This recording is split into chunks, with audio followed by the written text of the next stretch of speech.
I don't even know how to start this story, but I'm going to try, and I guess I just need something from the beginning. Life isn't easy, and I'm going through it right now.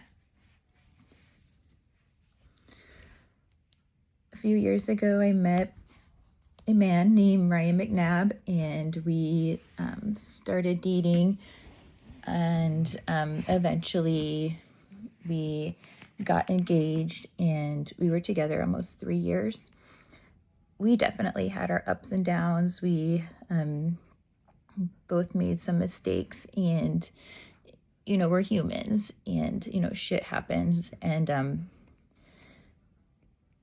we tried. I think that we each thought that we as an individual each tried harder than the other person, which is very, like, I guess, normal, right, when there's any kind of situation like that.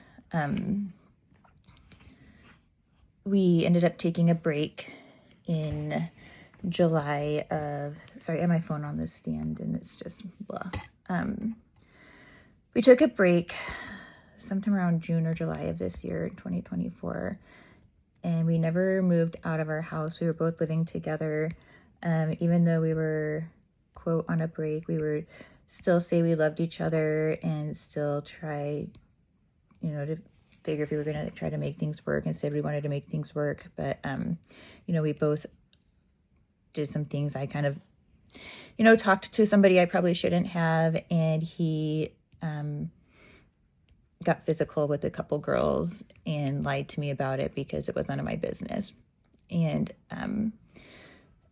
I found out down the road after we had mended our relationship, and it's just, it was just kind of a thing. Like, it really hurt my feelings, and I know that I hurt his feelings, and I'm not saying like everything is his fault, because it definitely isn't, because I am here to, like, I am at blame for like things, and I attest to that and acknowledge that.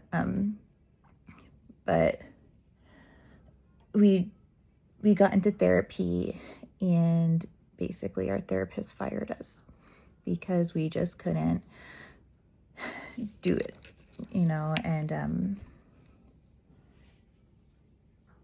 it's been hard.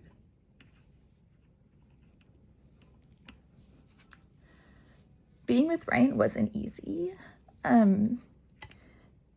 He's like, I never really knew narcissism and gaslighting until I was with him. And he is, to everyone around us, he is that person who is charming. He is like the social, like, butterfly. He makes friends with everybody. He's so nice. He will go to the end of the world for every single person. He just, on the outside, to everyone on the outside, he is just fucking great. And at home, it wasn't. And it was scary. And, he would get angry, and he would punch holes into walls, and he would throw himself against the doors and make holes with his shoulders, and he would be pounding on the bathroom trying to get in, and I'd be, reaching out to his parents for help so I wouldn't have to call 911, because I didn't want, I didn't want him to get the law involved and be in trouble, because he has a son. And he made me feel crazy. He made me feel like I was making shit up in my head all the time. He would manipulate reality in such a way that I just never knew, like, I just never knew what the fuck was happening. And he would word things like in such a way that he would be saying something, but when you said, like, oh, you called me this, he'd be like, well, no, I didn't say that because I said this. And it's just like, you were acting this, or you're like this or something. I don't know. Like, it's just weird. It got to the point though where I actually started having to record our conversations and therapy sessions, because I needed to be able to go back and listen when when we would fight about it later, like, because I just needed some sort of peace of mind. I needed to know that I'm not losing my mind, that I'm not crazy. But you know what? Like, it's hard. Like, I was paranoid all the time, always paranoid. There,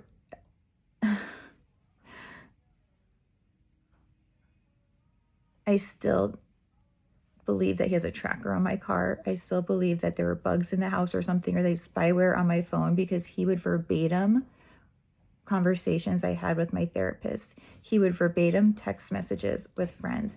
He knew every single thing.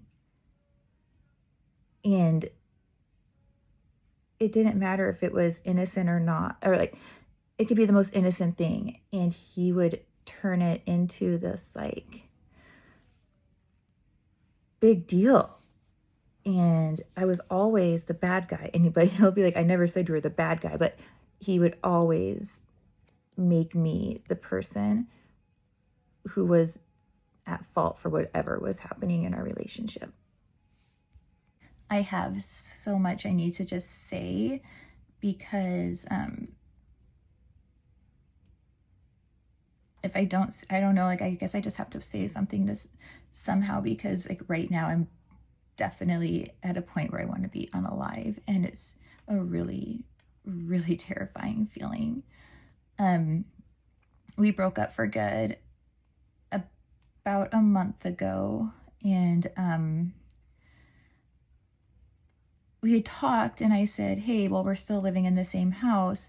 Can you please not talk to the girls that, or, you know, that you had hooked up with previously, or can you just not start dating anybody or talking to anybody like that until like we're both completely out and it's like officially done? Because one, we got back together last time, and this has just been something that has like weighed on my heart so heavy, and has been so painful. And I just don't want to, like, what if we got back together again? And I don't want that to have to happen. Like, I don't want to have to be hurting like that again while I'm trying to rebuild our relationship. You know, like, I don't think that was a terrible thing to ask, especially since we were still in the house and we were like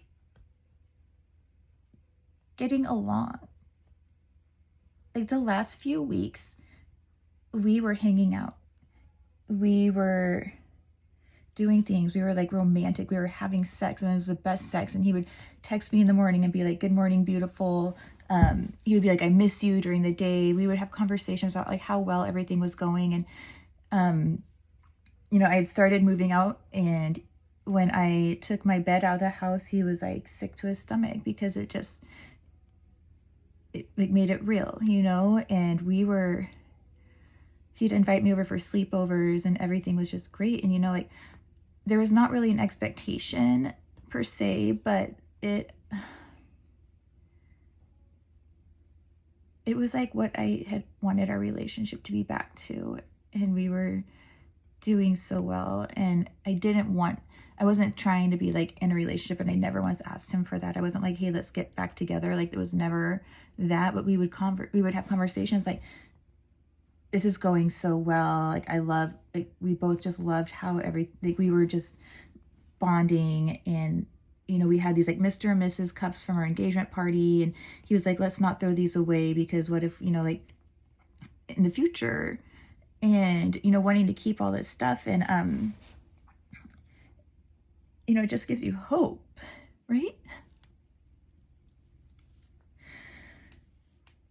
So he'd like asked me to have a sleepover. We had a sleepover. Everything was perfect. I had to leave the next morning to go, you know, do some moving things. And that day, like, we were good. Like, we just like talked and like whatever. And then the next day, crickets. Nothing. And later he was like, good night. And I'm like, what the hell?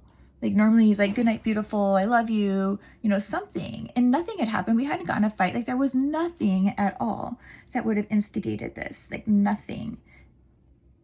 And I call him, and I'm like, Why not good night, beautiful?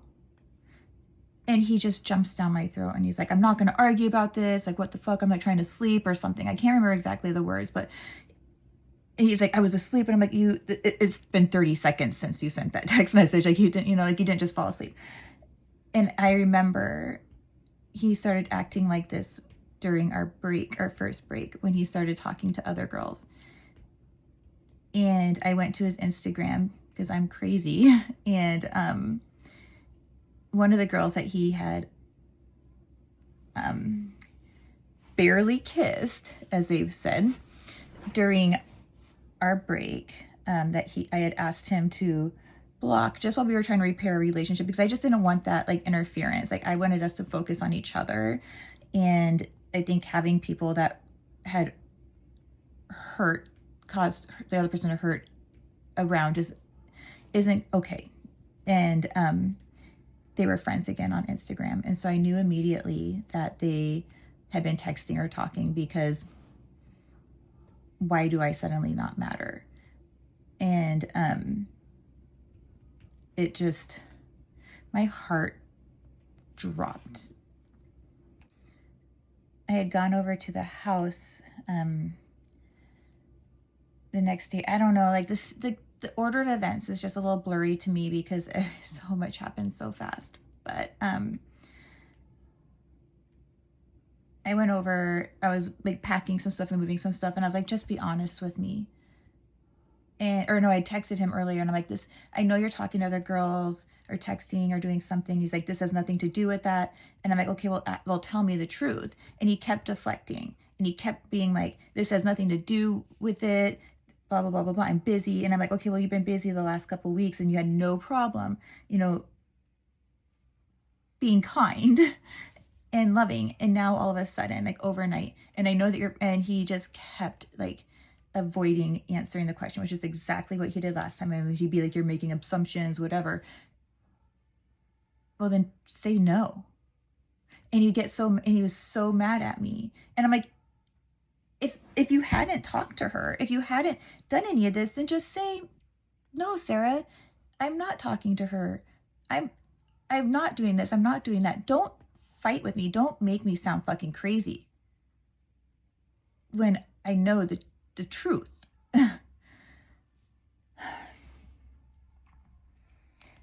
So he said something like, I was at the house like that night getting some stuff, and I was like, I wish you would just be honest with me. Like 24 hours ago, you loved me, and now you can't even look me in the eyes. Like, you can't even have a conversation with me. And I'm like, we were getting along so well and things were like great, and I wasn't trying to, like, again, like I wasn't trying to have a relationship, but I'm not even out of the house. Like, why is it so important for you to be friends with her on Instagram and to talk to her when you and I are literally like spending the night together and saying I love you and having sex? And he said, I made a commitment to our friendship.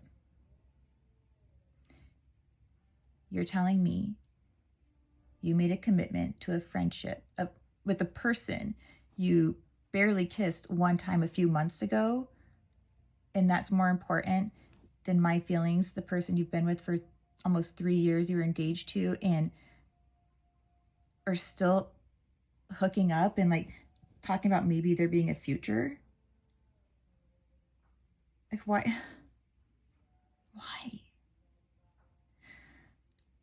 So it gets even better. I'm just a bad guy, of course. Like, I'm the one in the wrong because I care and yada, yada, yada. This whole entire time, this last like 4 weeks, I've been late, and he knows that. And we've been taking pregnancy tests, and he's even been like, I secretly hope it's positive. And they were negative, negative, negative until last week. And